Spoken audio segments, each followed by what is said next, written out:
Retool is the fast way to build internal tools.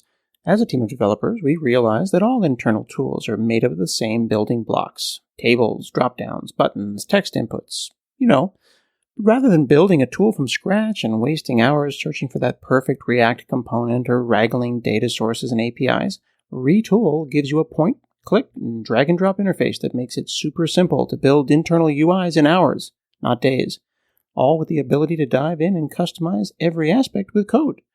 Companies like DoorDash, Brex, Plaid, and even Amazon use Retool to build their internal tools super fast.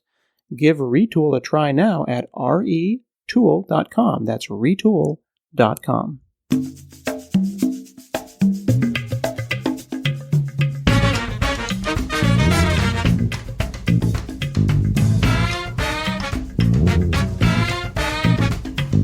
Hi, I'm Scott Hanselman, and it's another episode of Hansel Minutes. Today I'm talking with Steve Hoffman, known as Captain Hoff. He's the captain and CEO of Founderspace and the author of several award-winning books like Make Elephants Fly, Surviving a Startup, or the one that I just finished reading, The 5 Forces, that comes out in August. How are you, sir? I am doing great. Well, The 5 Forces is one of these great kind of like future thinking books that starts talking about things that are going to come. And I noticed as I was reading it, I was like, well, hang on, that's kind of already here and that's kind of already here. So now I'm not sure if this is a book of the future or if it's a warning or if you're telling me about things that are happening right now.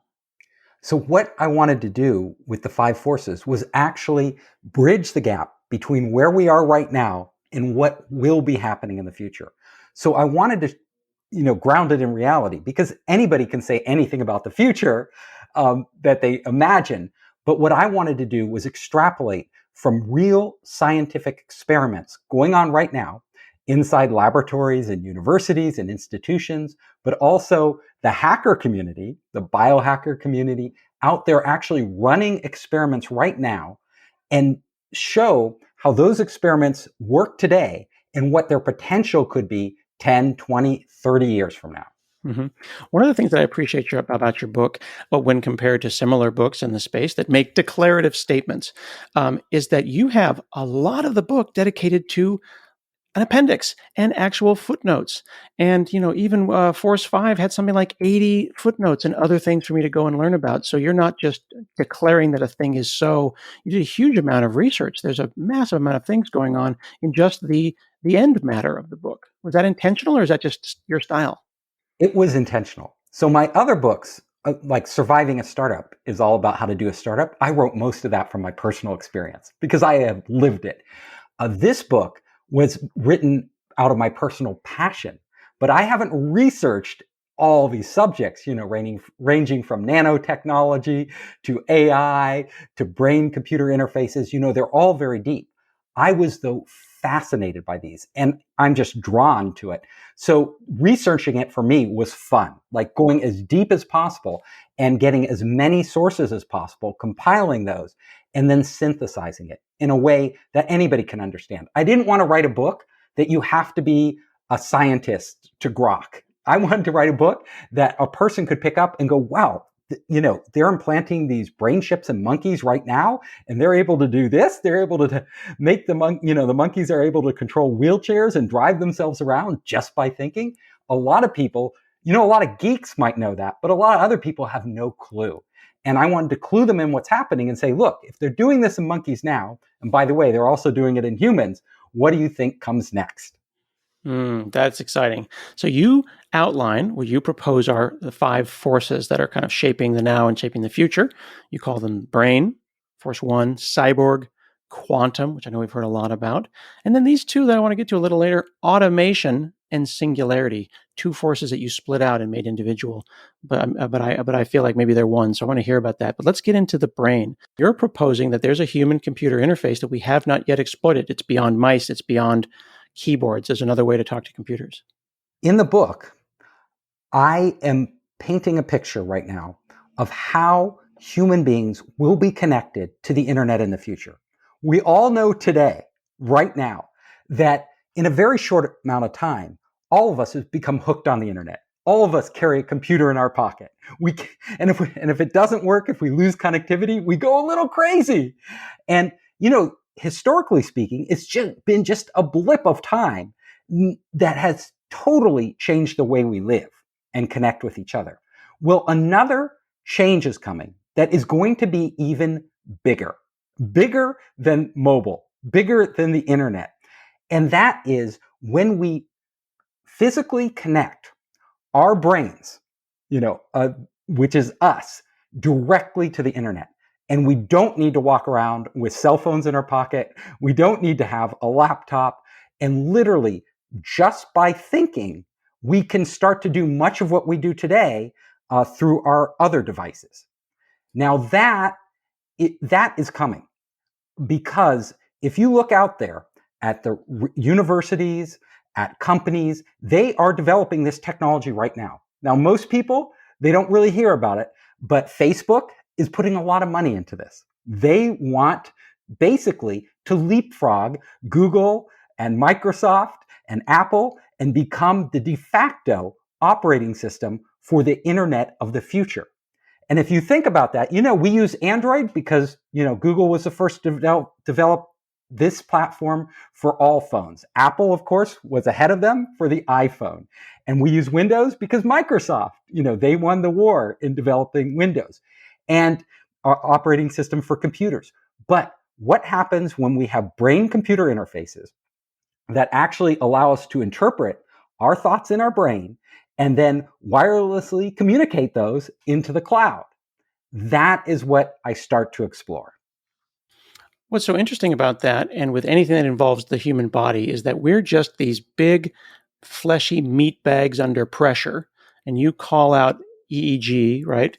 These EEG devices as being non-invasive, these electroencephalograms, where you're putting something on the skin, on the outside of the meat bag. There's no needle, there's no thing going in your eyeball like the Matrix, and you're looking at the electrical impulses.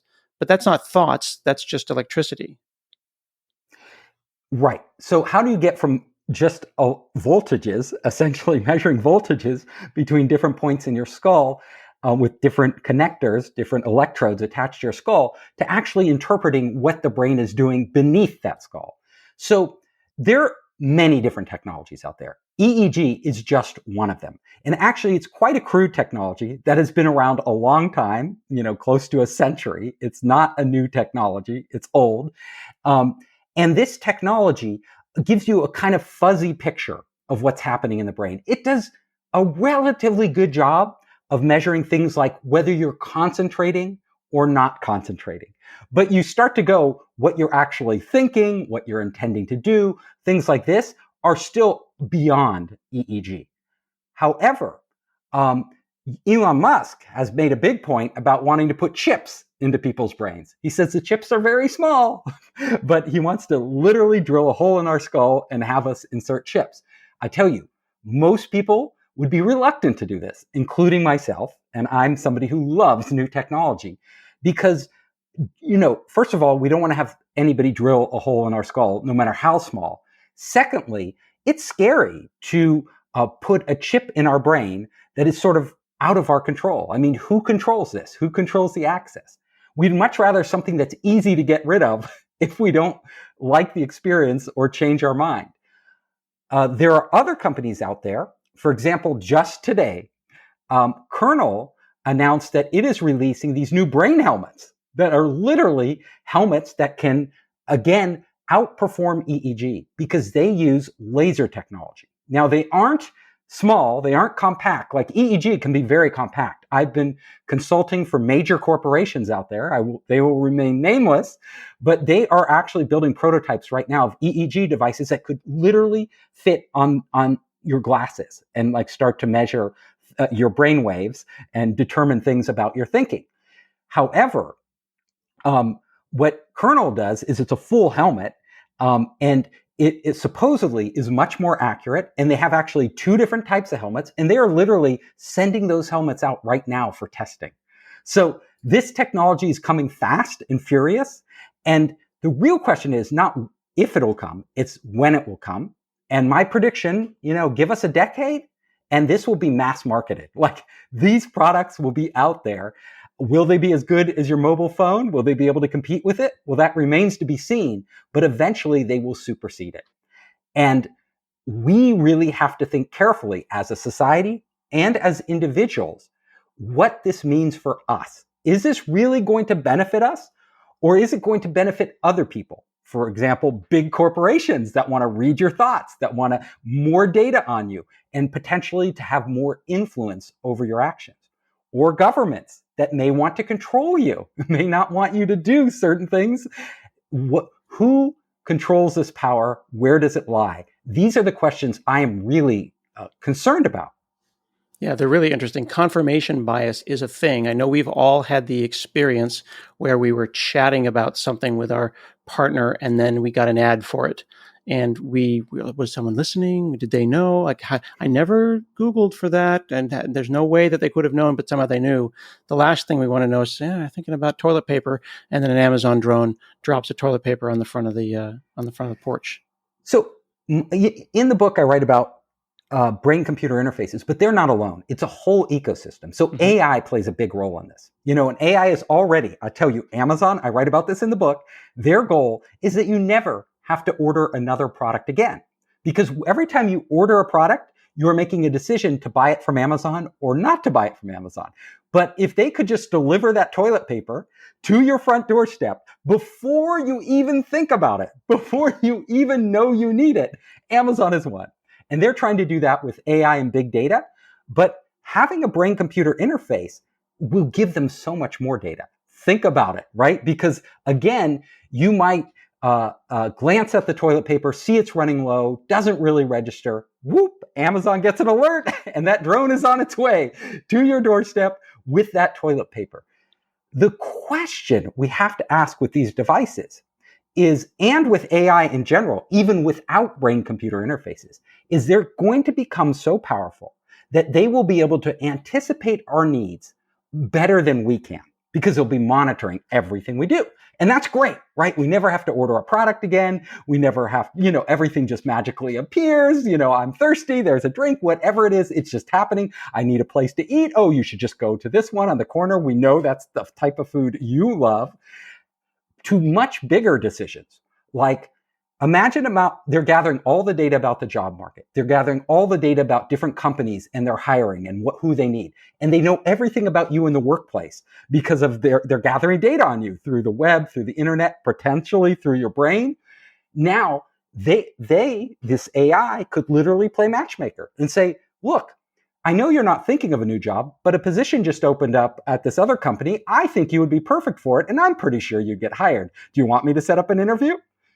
And you could get a 30% pay bump. You would say, absolutely. And everybody would start to enable that application where they could get more money for the next job. And companies would want it because they could poach the best employees that are the best fit.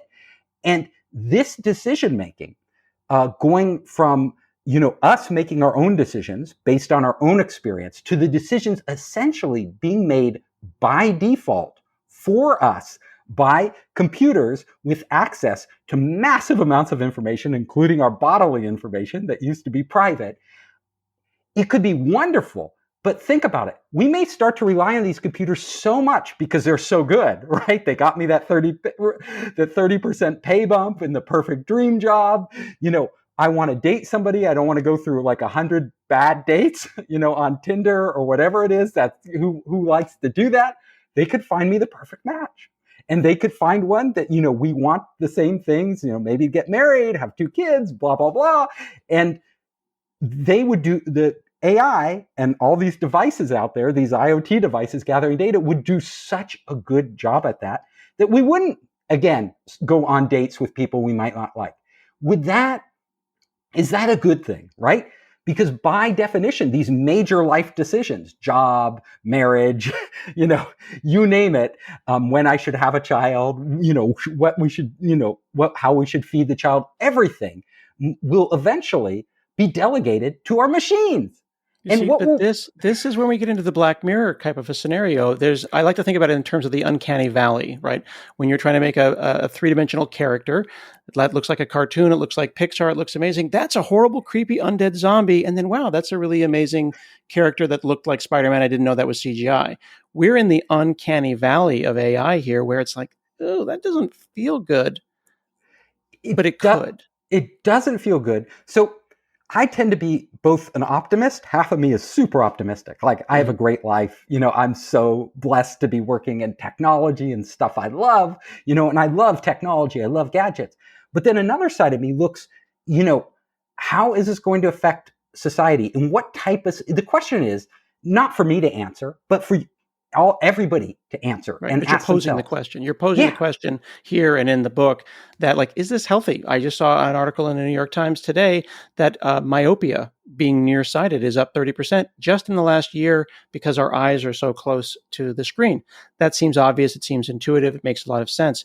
But are my kids not as clever as I am because they have to Google for things and I went and looked in the Encyclopedia Britannica? Or is this just that awkward place as we come to a new level of humanity where I'm just old man who shakes fist at cloud and they're going to go and reach a new level of, bioconvergence? it's true. So there we are on a path, right? And from the Stone Ages, for over 100,000 years, human beings, Homo sapiens, have been developing tools which have benefited us, right? It has allowed us to live longer, live healthier. If you were born a cave person and you had bad eyesight, well, too bad. Like you were, probably going to have a very short life, and you probably wouldn't be very useful to your tribe. Uh, Today we've solved so many problems, and we're on the verge of this technology doing marvelous things, curing cancer, curing diabetes, curing all of these, what we thought were incurable diseases. I mean, if we just went back a couple hundred years ago, where if you got a scratch, it could turn to gangrene and you could lose your arm or your life, it wasn't a very pretty world. There was no penicillin. This was a brutal world that we lived in the past. But through technology, we have made it a much better place. At the same time, we can see we're really at a point where technology is going to have profound impacts on our society and on our individual freedoms that some of us may not be comfortable with. And in order to use this super powerful new tools in a way that really benefits everybody, we need to have this discussion. Mm-hmm. Yeah. And I think that this is where we start getting into things like open source and things with like large language models like GPT-3 and some of the AI things that get discussed in the later forces where you start talking from deep automation and you move into the singularity and the intelligence explosion. There's intrinsic bias that is baked into society. And if you take a large sampling size of text or whatever, then you've now baked intrinsic bias into the thing that might suggest a product for you that would be inadvertently an ism, sexism, ageism, racism, or whatever. And it wasn't that the coder decided to be racist. It's just that we picked up ambient racism and we baked it into our AI, and now a product was shipped to me that is offensive. Or even now, when Facebook will remind you of an anniversary, we've seen many people be reminded of the death of a child or the death of a family member, while Facebook was just trying to do the right thing. That's where you bring ethics into all this. It becomes very squishy. It's very gray. There is no black and white, right? Just like technology itself, you have the invention of nuclear fusion and fission. These have great potential to make clean energy. They also have potential to destroy the world. They also have great potential for us understanding our universe and gaining all this knowledge. Everything has two sides. It's all a yin and a yang. So when we're looking at this new technology coming, the real concern I have is that it takes it to a whole new level. Like it amplifies all these things that are potentially negative in society. For example, we know we have racism in our society. We know it exists, and people have biases that they aren't even conscious of, that they're acting upon. But yes, the AI could literally take over. And because it's just raw data, how people think, how they view the world, how they act, those biases could then be replicated by the AI on a much larger and more systematic scale. And we have to be careful and cognizant of that. Right. Is that a solvable problem? Yes. Those problems are solvable. What I'm a little more concerned about are much more difficult problems to solve. And I will give you one example. Okay. If we go back to mass connectivity, and if we have these brain reading devices, they don't even have to be chips implanted into our brain. They can be things like Kernel is developing, and there are literally hundreds of companies developing these. Some of the largest. Some future Apple Watch perhaps can do something. Definitely, Apple's got to be working on this, because if they own iOS, if they want to stay on top, they have to own BOS, the brain operating system. And I tell you, it's coming, and because it will supplant iOS. Just like mobile is essentially supplanted Windows, right? Everybody's on their phone all the time. They're not carrying their laptop with them. This is just a natural progression. But we know right now, hackers can go out there and they can gather information and literally steal your identity online, right? So they can open bank accounts, take out loans, buy products, do nefarious things with your identity. Well, it's one thing to get hacked in today's world. They can only do so much. But imagine if you have a two-way brain-computer interface, not one that just reads your thoughts and broadcasts them out there, but one which DARPA is working on right now, and others, that can actually communicate back right into your brain. Mm-hmm. If they have this, and they will, it's just a matter of time, a hacker could not just steal your identity as they do today. They could steal your identity, literally who you are. They could basically subvert your free will and actually make you take actions that you are unaware of. And if you think I'm one of these paranoid schizophrenics running around with tinfoil on my head, that is not the case, because actually in the lab today, they have run experiments with brain-computer interfaces where they have put a chip literally in a rat's brain. And using that chip, they could control the rat, like guide the rat through the maze, make the rat eat something, make the rat do all these things. And the rat, from all their measurements, was totally oblivious to this. The rat literally thought the rat was making these decisions on its own free will. Yet they were stimulating parts of its brain to get a reaction, and the rat just interpreted them as, I'm doing this. Mm-hmm. So with these two-way brain communication devices, which could hit the market in the not too distant future, that will be possible unless we build in safeguards. Right. And then you have to ask yourself, well, who's guaranteeing these safeguards? Like, is it Facebook? Are they the most reliable guardian of our identities? Mm-hmm. Or can we trust them? Is it a third party? Is it open source, like a blockchain, that it's all on the blockchain? Hey friends, I hope you're enjoying this podcast, and I hope you take a look at one of our sponsors, CBT Nuggets. CBT Nuggets is an IT training online system for professionals and anyone really looking to build IT skills. It's kind of like Netflix for IT people. They've got lots of great stuff, but their core specialties are networking, cloud, and security, and they're putting up 40 hours of new training each week. Their entire trainer team is 100% in-house. They're all active IT professionals with multiple certifications. One of the great things that CBT Nuggets has that a lot of other folks don't have are virtual labs. These are actually on-demand virtual environments that are tailored to the course material that you're taking. And it allows you to actually practice networking configs, do scripts, run queries alongside the course. Best of all, accountability coaching. It's really hard to go and self-learn, but this service is available to all learners with a subscription. They have a coaching team that's integrated with their trainer and their content team, so you can talk to a real person at CBT Nuggets who will help you craft a personalized learning plan, set goals, and they'll check in with you to keep you accountable. And they've got a great 7-day free trial where you're going to get unlimited access to their entire training library. The promo URL is cbtnuggets.com/HanselMinutes. That's cbtnuggets.com/HanselMinutes. I had a friend who had a pacemaker and didn't want to put the pacemaker in her body because she didn't have the source code for the microcode. There's no guarantee. I myself have an insulin pump right now, and I am trusting that being closed source. I would feel more comfortable if I were able to see the source code for my insulin pump, which brings me actually to another question. It seems like with all of these forces, mass connectivity, which we're just touching on in this podcast, the other ones all involve the first step, which is reading information, reading from the brain, reading from here and reading from there, reading from the body. And then what you're bringing up here is the write. I'm writing into your brain. I'm writing into the hacking. As a diabetic, my first reads were like, I want to know my blood sugar.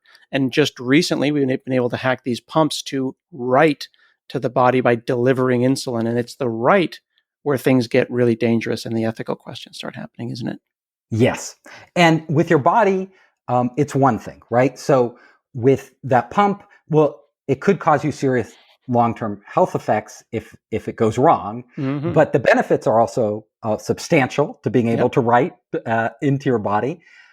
With your brain, there are questions not just of your health, but who you even are. Imagine that we can extract memories. Imagine that we could start to implant knowledge in you, right? Start to implant information. So it's total recall. It's total recall. Let's say you want to learn a language overnight. Boom, you turn on your brain computer interface, go to bed, and it's work. It's like the Matrix. Working. And now I can fly the helicopter. Get me the manual for this helicopter right now. Exactly. But with that, great advantages comes the risks that they start to overwrite your memories, that they start to change things about you or influence you in ways that you cannot even detect. Because how do we know if a memory's been overwritten, right? Total recall, we don't. We wouldn't. It would be, once it's in there, it's ours. It's who we are. How do we have an objective source? Do we have another copy of our memory somewhere else that we can validate it against? Well, these seem like weird science fiction things, but literally people will have to start working on building these. Because if we're going to mass deploy this, if we're going to, consumer, most people will trust whatever they're given. That's what most people do. But there's a lot of us who know you have to be careful, especially when you get to this degree of allowing somebody into who you are, right? Into the core essence, which is our brain. And I appreciate that you point that out, that idea of who we are. One could be browsing the airport bookstore and they could look at the 5 forces on the shelf and they could say, oh, look at that, mass connectivity, bioconvergence, human expansionism. But what you're really questioning here is, how is technology going to fundamentally change? What does it mean to be human? Who are we with these things? That's exactly right. You nailed it. Because I not only go into brain-computer interface, there's a section, bioconvergence, where I'm talking about all sorts of things. Hackers like you, a biohacker who's actually, you're hacking yourself and you've been on the forefront of that for a long time, all the way to gene editing, where we're literally going to be re-editing human beings, like to eliminate cancer, to do all these, to make people smarter. We're going to be having designer babies, DNA edited babies, and it will become a thing where most of us say, oh, I would never edit my baby, right? I would never do it. But trust me, if all the other kids in school were gene edited by their parents and they were super smart, super athletic, super healthy, great looking, and your poor child was natural, God forbid, the kid would suffer. Now I'm Ethan Hawke in Gattaca against Jude Law, the superior brother. Right. And you can even say, well, America would never do that, right? We would never do that. Well, maybe that's gone back 100 years. There's certainly naughty things that have been done in that same thinking. Oh, yeah. I mean, we have a long and tarnished history in this area. But to the essence of who am I and who should I be, I have had the thought, because you brought up the issue of being a lousy cave person. So I got my glasses here, and I got my 81 milligram aspirin that will keep any middle-aged person from having a stroke for a period of time, right? $5 worth of aspirin and I'll live another 10 years. And I've got my insulin pump. And I have honestly, in my quiet moments, said, I don't think I would be here 100 years ago. So then the question is, am I supposed to be here now? And that can be really existential. That is an existential question. It's existential. If people are religious, it can be a religious question. But the norms of society change. Our expectations change. And so what I'm saying, in part, is that who we think we should be now will not be who we think we should be in the future. And just like in people, 500 years ago couldn't imagine us even asking these type of questions that we're discussing on this show because the technology was so far off in the future. We won't be able to imagine what the next generation, the generation after that, the questions that they'll be asking.